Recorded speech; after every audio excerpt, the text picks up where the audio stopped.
साथियों नमस्कार।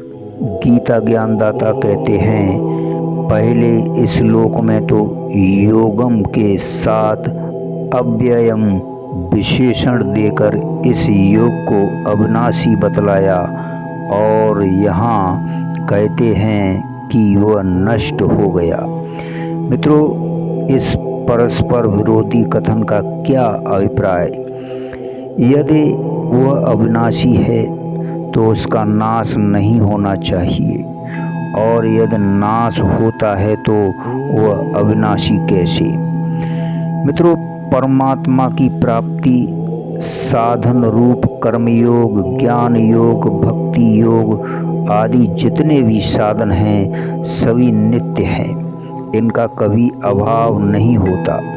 जब तक परमेश्वर नित्य है तब उनकी प्राप्ति के लिए उन्हीं के द्वारा निश्चित किए हुए अनादि नियम अनित्य नहीं हो सकते।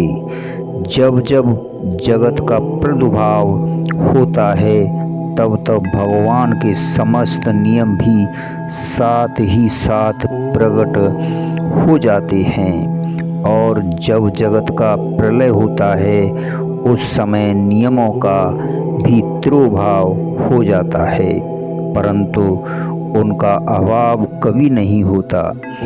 इस प्रकार इस कर्मयोग की अनादिता सिद्ध करने के लिए पूर्व श्लोक में उसे अविनाशी कहा गया है।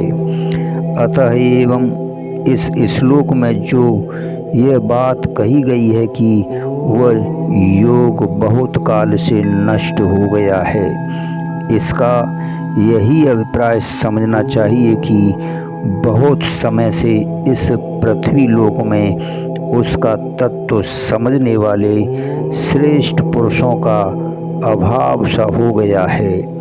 इस कारण वह अप्रकाशित हो गया है, उसका इस लोक में तिरोभाव हो गया है।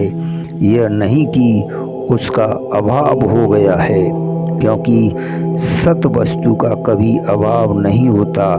सृष्टि के आदि में पूर्व श्लोक के कथनानुसार भगवान से इसका प्रादुर्भाव होता है, परंतु फिर इसमें भिन्न कारणों से कभी उसका अप्रकाश होता है तथा कभी प्रकाश और विकास। यूँ तो होते होते प्रलय के समय वह अखिल जगत के सहित भगवान में ही विलीन हो जाता है। इसी को नष्ट या अदृश्य होना कहते हैं। वास्तव में वह अविनाशी है, अतएव उसका कभी अभाव नहीं होता, अभाव नहीं होता, अभाव नहीं होता। धन्यवाद, शुक्रिया।